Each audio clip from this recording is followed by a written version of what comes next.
cover downloading Athena and trying to get the first tutorial problem done. And in doing so, we'll work on our Vimrc to get a bit of a nicer setup.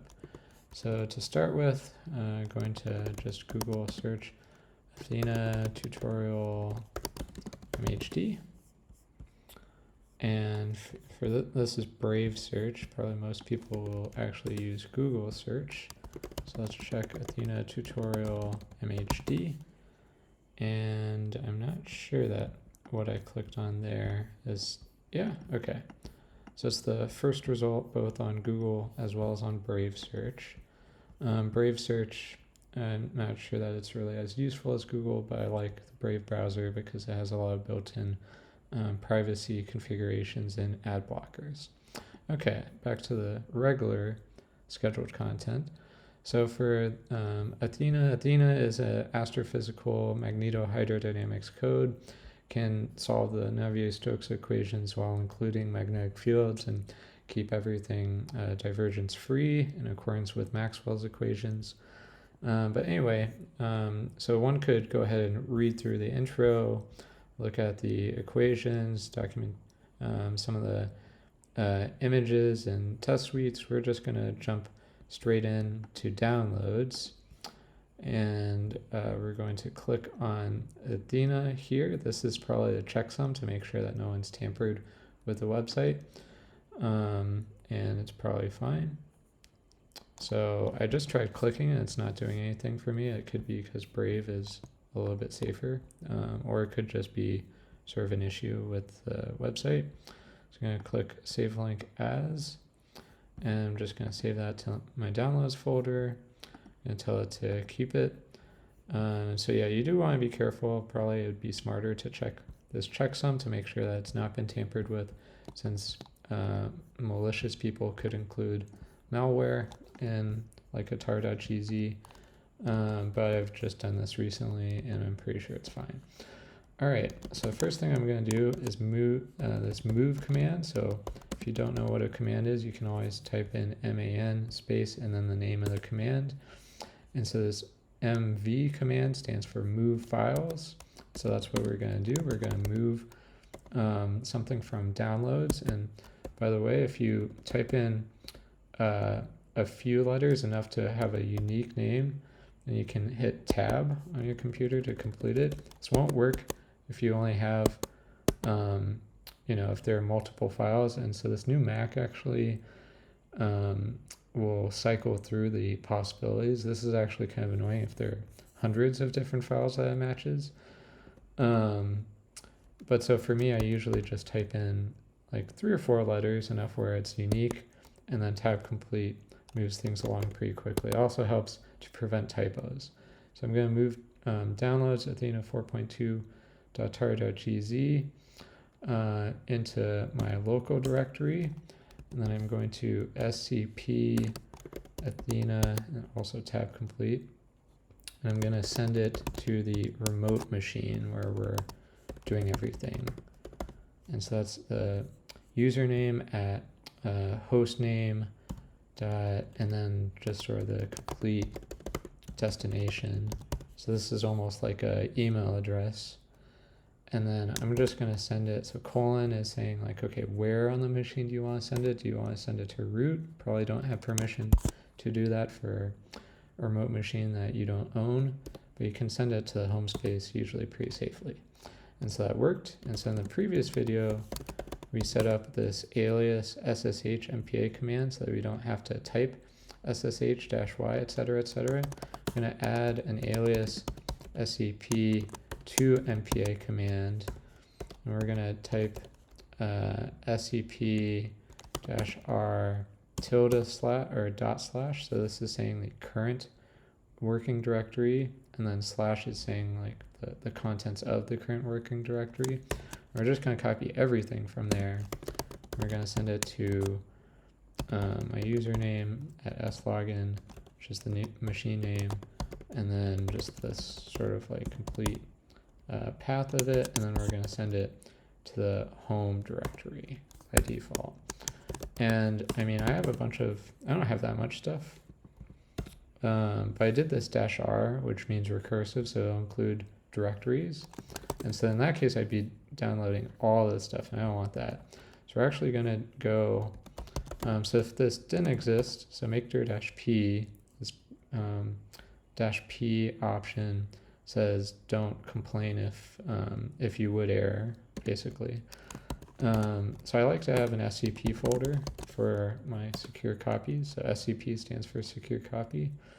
And in here, I also like to have like an outgoing folder, outgoing files, I think is what I call it, as well as a incoming folder, which I call received files. And so I'm going to move Athena over to here, which I probably have already done. I have some old file that I probably printed. And then, yeah, so I have this SCP2 MPI. I'm actually going to remove that. So you can, instead of doing aliases, you can just have files that you then execute using bash. But I've kind of switched to more recently to this alias method to cut down on the number of files. All right, so right now this will not work because it doesn't know about it. Also, this is in Z shell, so really I should be doing this in my Z shell RC probably. But I just switched to bash. And this is ugly because I don't have much of anything in my bash RC right now. Let me fix this real quick. So this is specifically this PS1. So this PS1 is related to the prompt. And so if I put that in my bash RC, and you pretty much always want to just search on Stack Overflow or search Google for what to put here. I really don't know what all this gibberish is. But if I do that, then it's a little bit better. It's not as nice as in my last video, but it'll work for our present purposes. Okay, and so I've got that file. I can type scp2mpa, and it sends that file on over. And it didn't ask me for my password because I'm already logged in and I have a keep alive and a lot of stuff in my .tilde./.ssh config already set up, which maybe I'll talk about at some point, but not right now. All right, and so now we want to SSH on over there, and we should have that Athena.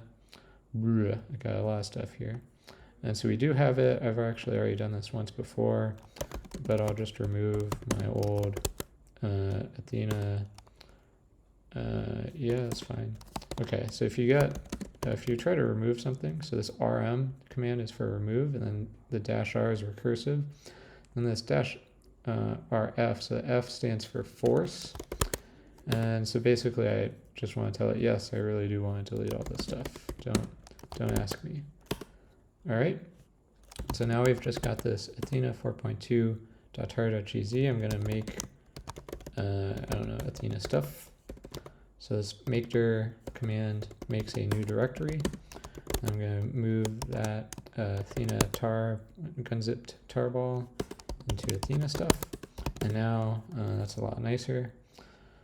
All right, and so now I'm going to do tar xvzf. So this z command is for zipping. So otherwise you can do a gun zip to unzip the GNU zip, but if you do this, then you don't. Then you can just do it all at once. Whereas normally you'd have to unzip the GNU zip and then untar the archive. All right, so that expanded everything. So now we can go into the Athena 4.2 directory. And then I'm going to go back here to the documentation, go to the tutorial, and get to the quick start. All right, so yeah, so as mentioned, you can do it in 2 steps. And the V option that I included, which they don't mention, is for verbose. So it mentions everything that's expanding. It's just kind of nice, I think, to see what's going on. And then we CD'd into there an autoconf. So if you try doing this on your local Mac, then autoconf might not be installed by default. You'd want to do brew install, and if brew is not installed, then you probably need to install Xcode and just do some Googling for that. Maybe I'll do that in another video sometime. I just had to do all that pretty recently on this laptop, actually, and so if I reset it to factory settings, it wouldn't be that hard to do it. But I already have a lot of stuff on this computer that where I don't really want to do that right now. Okay, and then one sort of thing, so autoconf is a command, and so that's fine. This configure is actually a script, so I actually don't like that they don't have the tilde slash there, because there could be like some other configure script technically that's in the path before the present working directory. I think maybe that's not possible, but I think that's possible. So whenever you're executing a file, I'd recommend doing tilde slash so that you're a little bit more explicit. And then we're going to do the make all. So yeah, I'm kind of not going to talk through a lot of this stuff. The configure basically tells the machine, and tells Athena what problem you want to set up. So there are lots of options here. And kind of the main ones are, all right, so which problem are you doing? Default is linear wave because we didn't mention anything else in the configure line. It's an MHD problem. There's no radiative cooling, it's just adiabatic. So a Cartesian coordinate system. Everything's turned off more or less. Everything's turned off more or less. This third order, this is actually a 1D problem. This spatial order 3 refers to the reconstruction scheme. So this is really like a polynomial reconstruction. So it's basically f of x being a cubic. So it's still, f of x is one-dimensional. And so this is a one-dimensional problem, but it uses like a cubic like interpolation basically.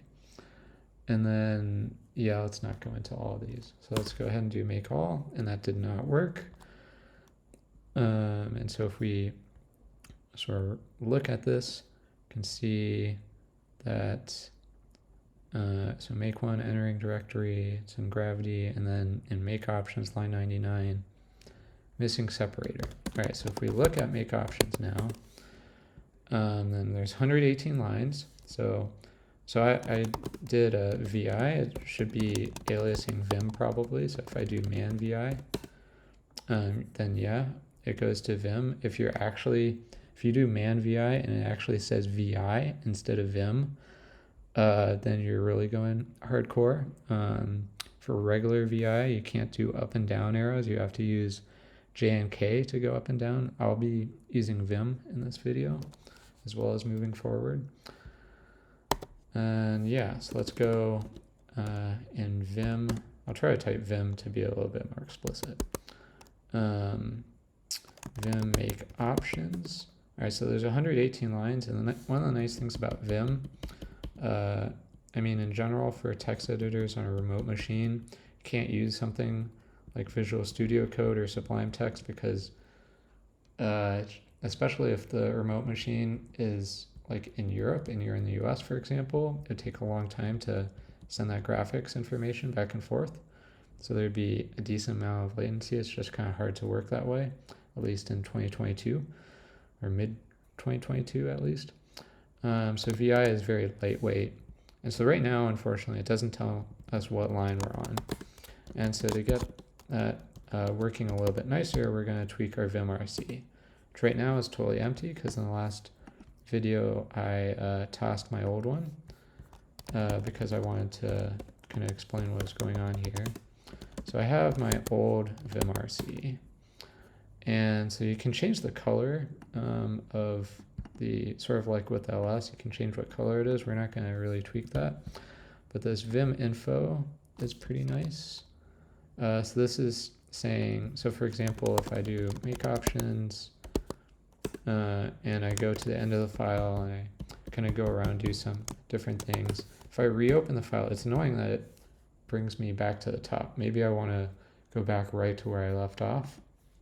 So this Vim info, oops, and so you do :Q to exit out of a file in Vim. So back in Vimrc, and then you type A to go into append mode. I'll try to remember to be explicit about that. And then I'm going to do, yeah, so I think I did Command C. I'm wondering if you can actually do it from, no, you can't do that from Actually, I think that's because I'm in input mode. Yeah, no, you can't do that from different terminals. So I'm gonna go ahead and copy and then paste. And that doesn't look right with that P in front. Yeah, I was not happy about that. No, that's really annoying. Okay. Yeah, so Vim is kind of broken to start out with. But we got that thing in there. So if we go to make options again, go down to the bottom, do a couple random things, reopen it.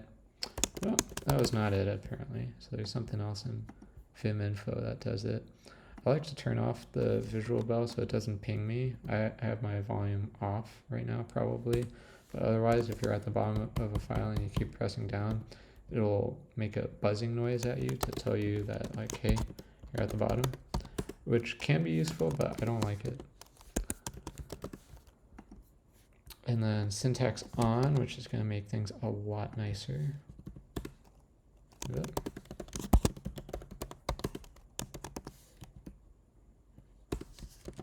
Okay.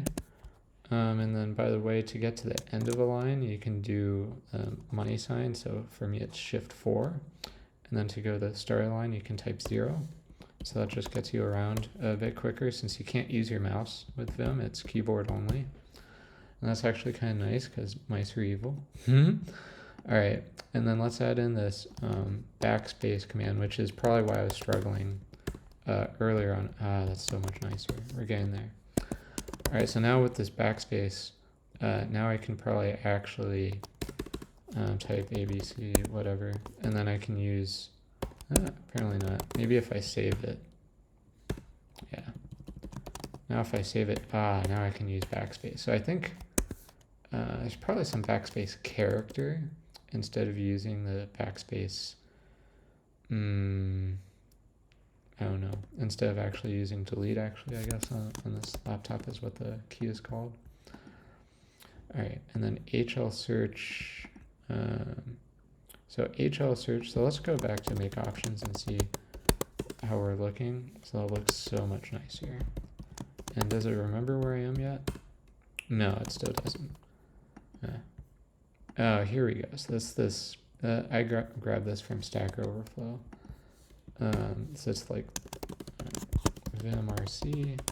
So all this gibberish from Stack Overflow tells you, makes Vim remember which line you were on. So now if we go to make options, go down to the bottom, do it again. Now it remembers where we are. So that's sweet. And then the next thing we're going to add is this HL search. So this just basically says highlight when we're searching for something. So right now, for example, if we search for buff read, then it brings us to the buff read command. So I've typed, so buff read. So I did a colon and then slash buff read and then enter. And it brought us down to the line. If you type n, it brings you to the first instance, and then it brings you to the next instance with typing n again. And you can go backwards with capital N, but it doesn't highlight it. So it's kind of hard to actually see that. And then in Vimrc, right, I added the HL search in, so now it's actually highlighting. And so that's nice. It can be annoying, and so you can just search for gibberish to make it go away. And then the next thing we want to add is the ruler, so that will tell us what line we're on. So for make options, although things are a little bit nicer, still have no idea which line we're on. So it's hard to find which one is line 99. So now we're going to add in set ruler. Now if we go to make options, now it actually tells us in the bottom right here which line we're on. And so this line 99 is abort unsupported machine assigned to money machine. So basically it just doesn't know which machine we are. And so we could define our machine. I'm not sure exactly. So we could define the machine, and then the other thing is we could just change, I think, this to be Kraken, for example, because Kraken will just look for the default CC, so C compiler. So that looks fine. So if we do that, and then do make all again. Now it actually works.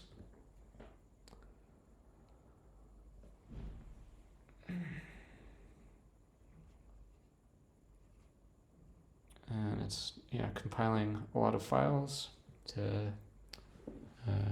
give all the power that Athena can do. All right, and so what was this make file, or what is this make all command actually coming from? So if you look at make file, so this thing was generated from configure.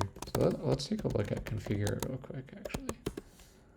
So configure, there's a lot of stuff in here. So this probably has the machine stuff in it somewhere, though. It must be somewhere where it generates like the fact that it knows about Kraken, it knows about a couple other machines. A lot of Z-shell stuff. A lot of gibberish for the most part. Oh, we're only at 5% through, so we're not going to spend too much time here. But yeah, so this was, remember all those like spatial order and stuff we saw? That's what was spit out, and so it's using some echo commands to do that. All right, so back in makefile, so we have a couple of different options. So if you do make help, it'll spit out what we were just looking at there. So there's an all command, drs, compile, clean, and test. So all executes both drs and compile. So that's what we've been typing is make all. And so that first executes the make drs command. And so this does a little for loop. So what is drs? We're going to search for it if I add a typo. All right, so drs is bin. And then just basically, if it does not, if it exists, then echo that it exists. Otherwise, echo that it creates it created, and then it makes it. So I had to actually put these in the opposite order, but it's fine. And then compile checks whether you have fast Fourier transform enabled or not, and either compiles with it, or otherwise it just compiles the gravity, code, integrators, microphysics, etc. Then clean goes in and kind of removes all the executables. And then for test, which is our next thing, it's going to cd into test 1D MHD and then run a test. Okay, so just a reminder. So if you type up in the command in the terminal, it will bring you to the last command, and you can do that back as far as your history lets you. So we did make all most recently, and so if we do make test, and so this is, if you're typing something and do Control C, then it terminates whatever you're doing. So it terminates like that user input that is reading from, or you're generating. And then we can do make test, and so it said it cd'd in there, ran a test, and it did some zone cycles per CPU second, did some zone cycles per wall second. So our machine is actually a factor of 2 to 5 times faster than theirs. And our L1 norm is a bit lower, so that's nice. L1 norm is basically the error. And then the last step is to go into bin and basically just make sure that this has everything that we thought it should. So linear wave, MHD, adiabatic, all this stuff set off.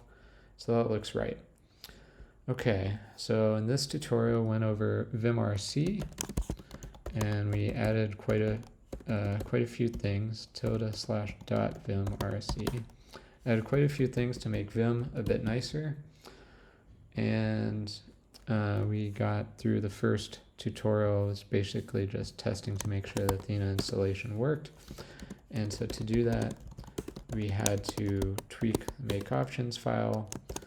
And in the following video, I'm gonna run through at least one more tutorial, maybe all of the tutorials. We'll see how long it takes. All right, and see you soon.